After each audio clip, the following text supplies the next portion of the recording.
தேங்காய் பர்ஃபி ரொம்ப ஒரு எளிமையான ஸ்வீட். கடைகளில் எத்தனையோ விதமான ஸ்வீட்டு கிடச்சா கூட நம்ம கையால் ஒரு எளிமையான ஸ்வீட்டை செஞ்சு அசத்தலாம் இந்த தீபாவளியை கொண்டாடுங்க. இதை தேங்காய் பர்ஃபி பண்ணுறதுக்கு நான் 2 கப்பு துருவின தேங்காய், 1 கப்பு சர்க்கரை, 3 ஏலக்காய், 4 ஸ்பூன் நெய் சேர்த்துட்டுருக்கேன். தேங்காய் துருவில் சின்ன மிக்சியில் நான் 2 பகுதியாக சேர்த்துட்டுருக்கேன். மொத்தமே 1/4 கப்பு பாலை சேர்த்துட்டு இதை அரைச்சி இதை சூடான வாடலையில் இதை மீடியம் ஃப்ளேமில் இதை தேங்காய் கலவையை விட்டு 1 கப் சர்க்கரையும் சேர்த்து கை விடாதக்கி இதை நம்ம கலரி எடுக்கணும். நம்ம முதல்ல சர்க்கரை சேர்த்ததும் இலகி கொடுக்கும். அப்புறமா இது கெட்டிப்பட துவங்கும். அப்போ 1 ஸ்பூன் நெய் விடுங்க.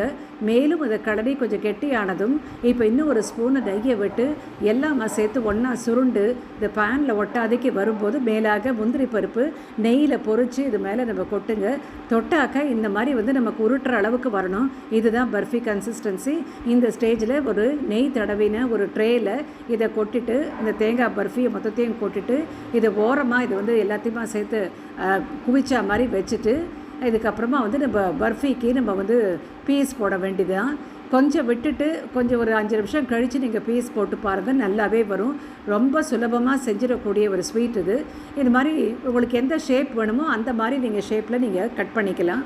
இப்போ தேங்காய் பர்ஃபி நமக்கு அட்டகாசமான சுவையில் நமக்கு ரெடி. ரொம்ப சிம்பிளான ஒரு ஸ்வீட் இது.